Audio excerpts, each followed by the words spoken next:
The James Webb Space Telescope is the largest and most powerful telescope in space, uncovering secrets of how galaxies were formed and how the universe was created. The James Webb Space Telescope is unraveling the mysteries of the universe. We'll meet the scientists, engineers, and visionaries who brought this telescope to life. The early days, just a few people, whiteboard, how do we build something that could actually work? We're on a mission to unlock secrets from the deepest, darkest parts of the universe. We can actually see light that was emitted more than 13 billion years ago. We're literally traveling in time. It took so much ingenuity, collaboration, and dedication to design and develop this telescope. I can't wait to see what we discover. Being a part of something bigger than yourself, that is really why I did this.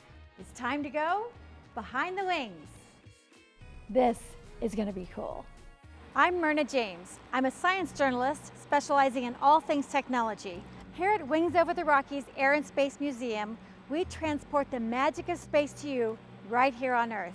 Today we're traveling through space and time alongside the James Webb Space Telescope, which is the most capable telescope in the cosmos. Using infrared technology and a revolutionary segmented mirror, Webb can gather 6 times more light than the Hubble Space Telescope. The Webb is uncovering how the universe was created and is answering questions so profound we didn't even know we had them. With the ability to observe galaxies more than 13 billion light years from Earth, get ready to travel through time. Webb launched in 2021, but the idea was sparked more than 20 years ago at NASA's Goddard Space Flight Center. It's human nature somehow to be fascinated by space in our place in the universe. So I was taken by that just like anyone. When I started on the Webb in 1997, there were just a few of us. It was just an idea, but in front of us was to figure out how do we build something that could actually work. The Webb mission was conceived in the late 1980s, early 1990s to connect the dots between the achievement of NASA's COBE satellite, which showed us the oldest light in the universe. Around the same time, the Hubble Space Telescope was launched. One, and liftoff of the Space Shuttle Discovery with the Hubble Space Telescope, our window on the universe. And it took its deepest image of the cosmos that it was capable of doing at that time. And that deep field image, it looked back in time to a point when the universe was about 1 billion years old. The epoch that COBE saw, the universe was a few 100,000 years old. And so between those two epochs is a mysterious, poorly studied epoch that was referred to then as the cosmic dark zone. And it's of great scientific interest because that is the point in the evolution of the universe when the first stars and galaxies formed. The answers to all our questions are in starlight, and we have to be clever enough to extract that information. In order to create a telescope that can see further back in time, NASA needed to invent new technology that could gather light from some of the first stars and galaxies in the universe. But first, they had to overcome the challenges that plagued the earlier space telescopes. Hubble, for instance, required hands-on human repairs. A lot of people today don't even remember, but when the Hubble Space Telescope was launched, the primary mirror actually wasn't quite the right shape and could not focus light properly. A significant spherical aberration appears to be present in the optics. There was actually multiple repair missions and upgrade missions for Hubble. The very first one was really to fix the blurry vision. And then from then on in, we were really upgrading the instruments. John Grunsfeld was an astronaut who helped to upgrade the instruments. The Hubble Space Telescope was launched in 1990. In 1992, I became an astronaut. At the edge of the telescope, which is 2.4 meters across, the shape of the mirror was wrong by about 1/40th of the width of a human hair. But that was enough to make the images slightly fuzzy. So for an astronomer, that was bad. So instead of being, a great observatory and all this anticipation, it was a sort of good observatory or maybe a little less. As an astronomer, going to the Hubble Space Telescope is kind of the holy grail of an astronaut's mission. I had the, unbelievable fortune of being able to go up 3 times to the Hubble and do all kinds of repairs and upgrades to the telescope such that now Hubble's coming up on its 33rd birthday on orbit, and everything's working, and we're still doing incredible science. So you were actually able to get inside the telescope here. Yep. Now clearly this is just a model. The real telescope is 5 times bigger, about the size of a tour bus. And what you can see is that the telescope has handrails that we could use to climb around the telescope, but more importantly, it was designed to be modular, to be fixed, not only to put in new electronics, but to put in new scientific instruments. And so we were able to open these doors on orbit. I was able to climb inside the telescope to take out the old scientific instruments and put new ones in. And so you can see this opening was big enough even for my spacewalking partner, Steve Smith, who's about 6'2", in his spacesuit to fit inside. So you did 8 spacewalks. Does it ever get old? I wondered during training whether I would ever get tired of getting into the spacesuit and going into the big pool we call the neutral buoyancy laboratory.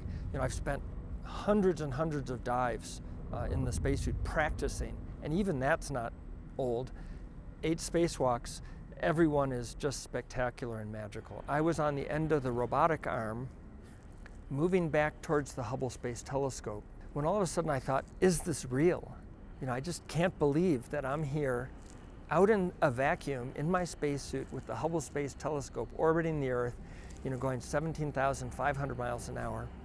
It was kind of silly, but I just reached out with my index finger, and touched the Hubble to make sure it was real. And then, of course, it was, all work from then on. So the ability to upgrade the Hubble on orbit is one reason that it's still so productive and still up there after 33 years. And that's not true about the Webb telescope. It's actually about 1 million miles out. The James Webb Space Telescope is an infrared observatory. That's light from heat. And so we have to put the James Webb Space Telescope really far away from the Earth so that it wouldn't see the Earth's warmth. But that has a downside. It's too far away. It's 1 million miles from Earth. So the James Webb Space Telescope is high stakes that we can't go fix it. And so a lot of effort was put into making sure that it would work the first time. It's going to be amazing what we find out. But I think the biggest discovery from the James Webb Space Telescope is probably going to be the answer to a question we haven't thought of, something we truly discover that we never knew about. What did it take to build the most powerful space telescope? With any project as ambitious as the Webb telescope, it takes thousands of people and many, many years. For some of them, their entire career was riding on its success, and it actually went perfectly. Webb was primarily built, engineered, and designed at Northrop Grumman Space Park.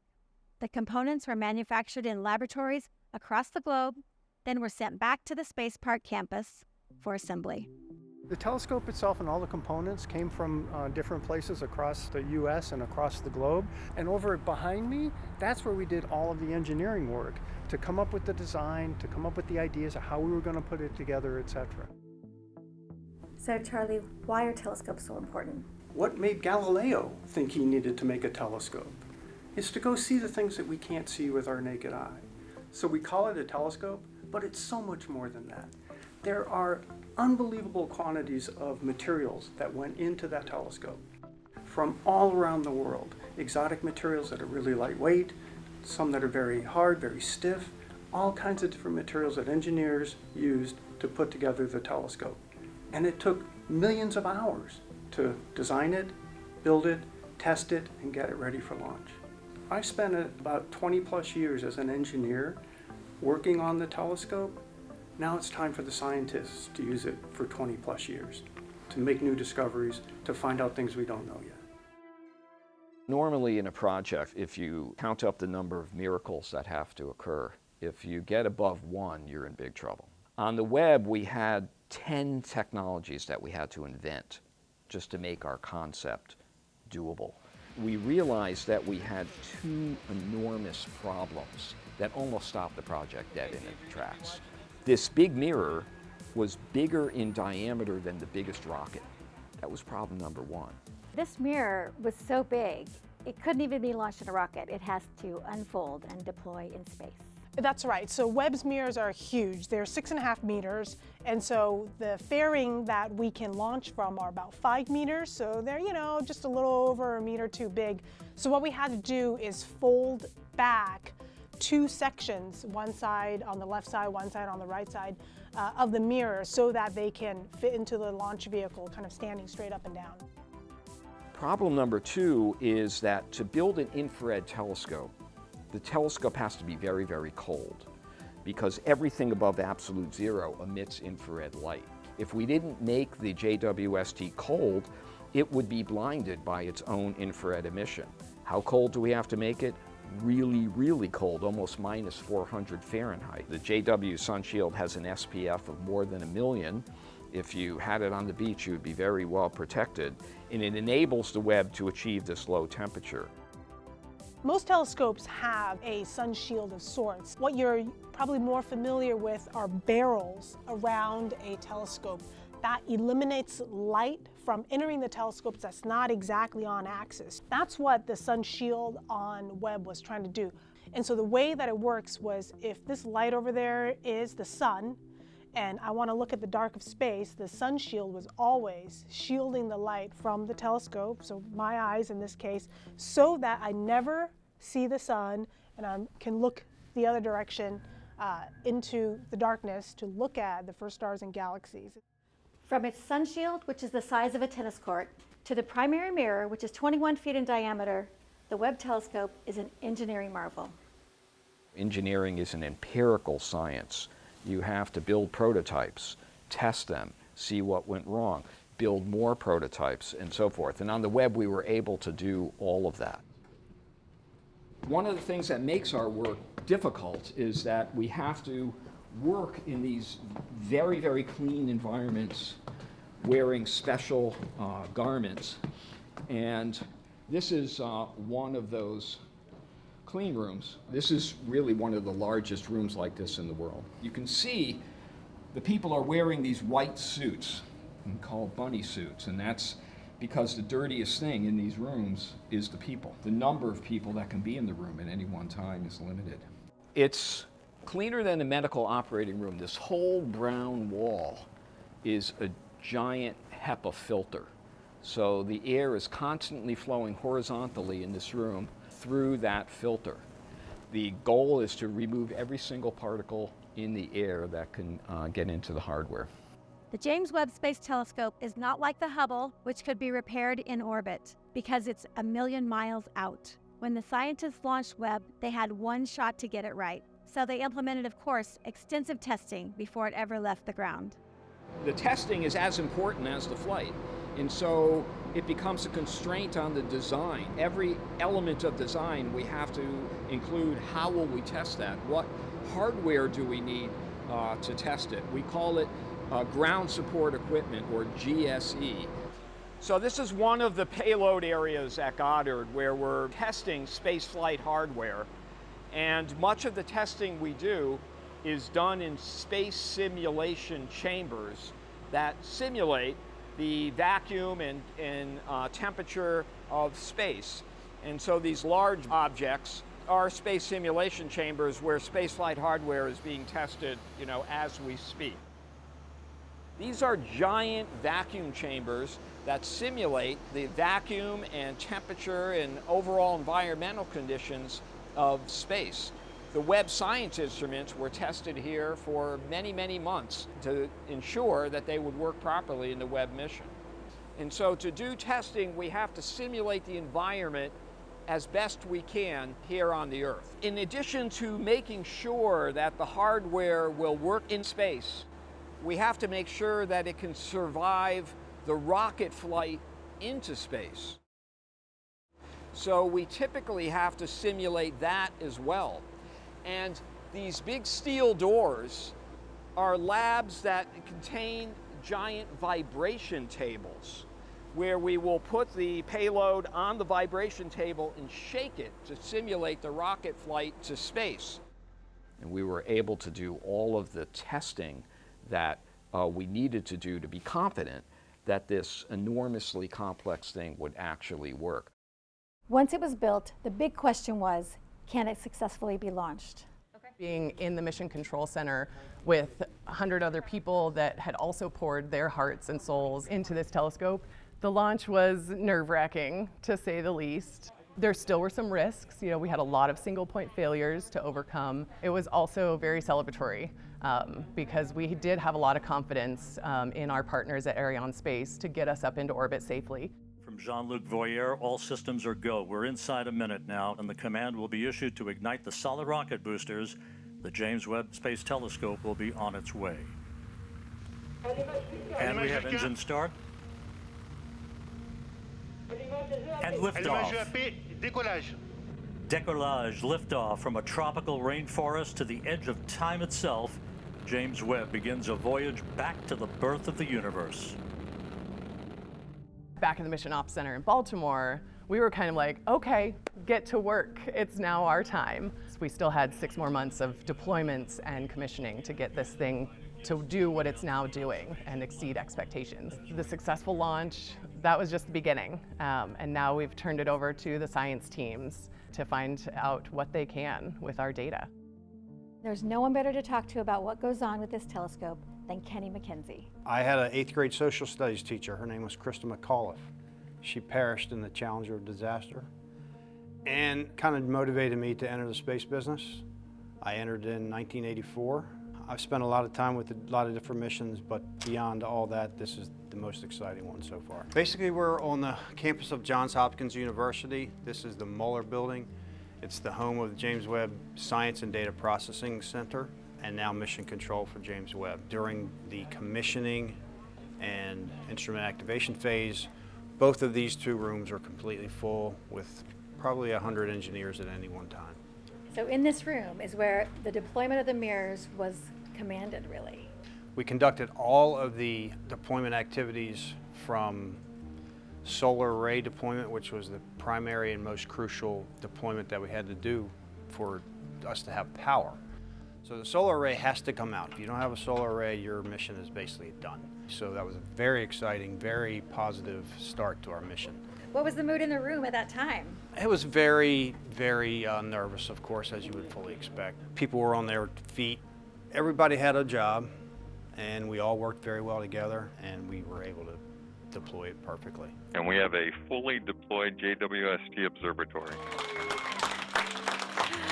Yes.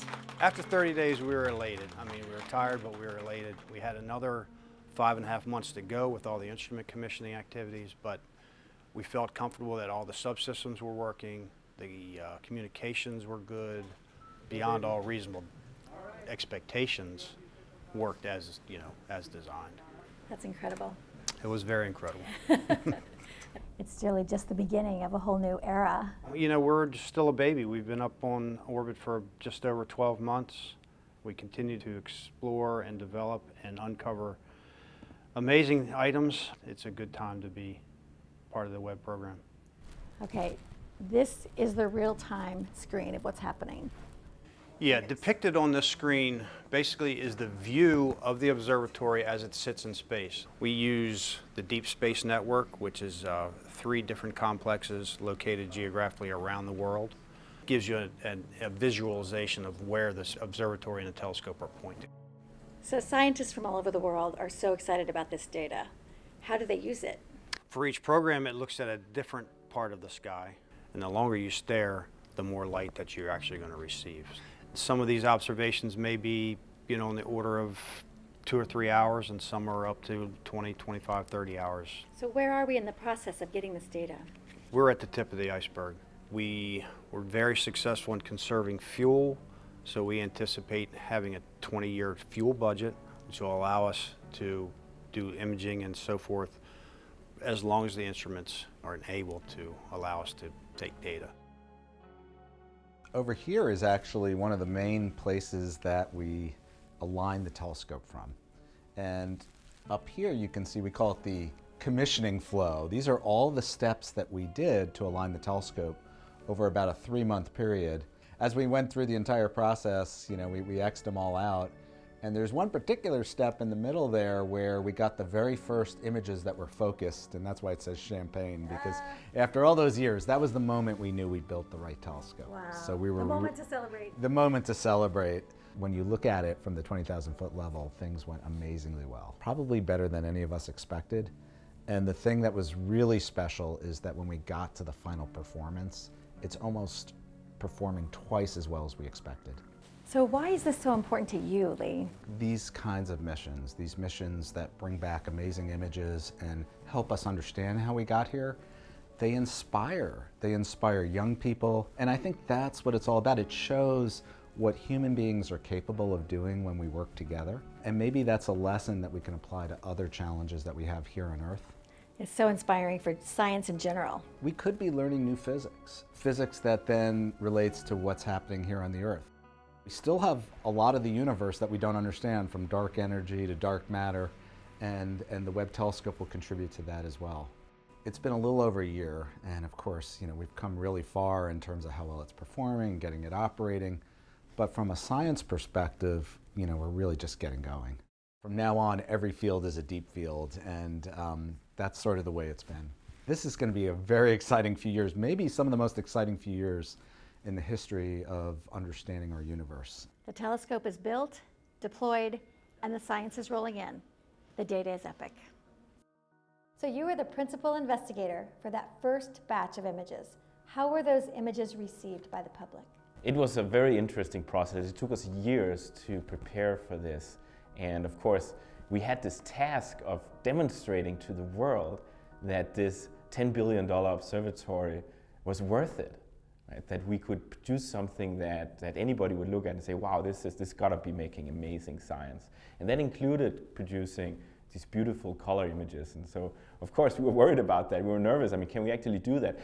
We didn't know what the images would look like. Like, this is such a new observatory with such new capabilities that we could try and predict what we would see, but we couldn't really predict it. And all the data that the observatory takes really is the property of the world. And so eventually it all becomes public, and anybody can download the data. You don't even have to be a scientist to download the images and look at them. So Klaus, you saw the first images as they were coming down from this telescope. Right, I saw the first color images, the first science images that we took, the ones you've seen. For example, the cosmic cliffs or the first deep field. The primary feeling I had was really of loneliness, because the first image came down, it was sort of late at night. I didn't download it here in the office, I actually downloaded it in my basement at home. So I was sitting there this evening in my basement all alone, and I was looking at this image of the deepest view of the universe that anybody had seen. And it was profound loneliness because I couldn't share it with anybody. So the colors are gorgeous. And what do they mean? So the colors mean something physically. So when we pick a filter, what that does is it actually picks out a signature of a specific molecule or a specific element.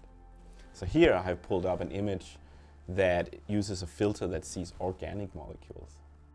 So 4.6 billion years ago, our solar system looked like that. All this stuff around you see here, that's the organic material that we're made of, that ends up on the planets in there. It makes me feel like I'm part of the universe. Oh, we're very much part of the universe. Right, as Carl Sagan said, we're the universe's way of thinking about itself. So we're starting to get this data now. Is it creating more questions than answers? Oh yes, it's creating more questions than answers, absolutely. And I think that's where we want to be, right? If we are starting to run out of questions, we're not doing something right. That's not how science works. We want to answer questions, but we want to make more questions than we have answers. There'll be future telescopes because we need that to answer all those new questions we have. You and so many people have dedicated their careers to this project. How does it feel now that it's up and it's running so well? It's performing better than expected across the board. And that is true in terms of its lifetime expectancy. Its optical performance is about a factor of 2 better than the expected performance. How stable it is when it looks at an image is about a factor of 7 better than expectations. So yeah, it's incredible to see how well it's performing up there. One of the great things about science is that we learn new things. And often those new things that we learn overturn a previous idea. That's certainly going to be the case with the James Webb Space Telescope. It sees the universe so much more clearly, so much deeper. I think there's some big surprises in store that James Webb will give us. The Webb is giving humanity its very first high-definition view of the infrared universe, and the view is fantastic. The great thing that I took away from Webb and being part of this project is helping to build something that fundamentally contributes to humanity's knowledge. My dream is to continue trying to do hard things. I love the idea that I've gotten to work with a team that has enabled the science classes that my kids will take aren't going to be the same science classes I took. That's very exciting. Building the first segmented space telescope, this is sort of like landing on the moon for telescopes in a sense that it's the first of a kind. But a segmented telescope is scalable. We can build bigger and bigger. And then after that, we can think about assembling telescopes that are made up of segments like this.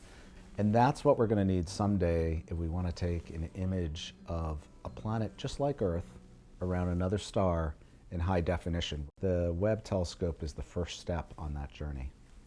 With its successful launch and deployment, Webb is expected to support scientific observation for about 20 years, unveiling the secrets of the universe, one discovery at a time. All of us at Wings Over the Rockies Air and Space Museum look forward to uncovering more mysteries beyond our planet and sharing them with you. We'll see you next time on Behind the Wings.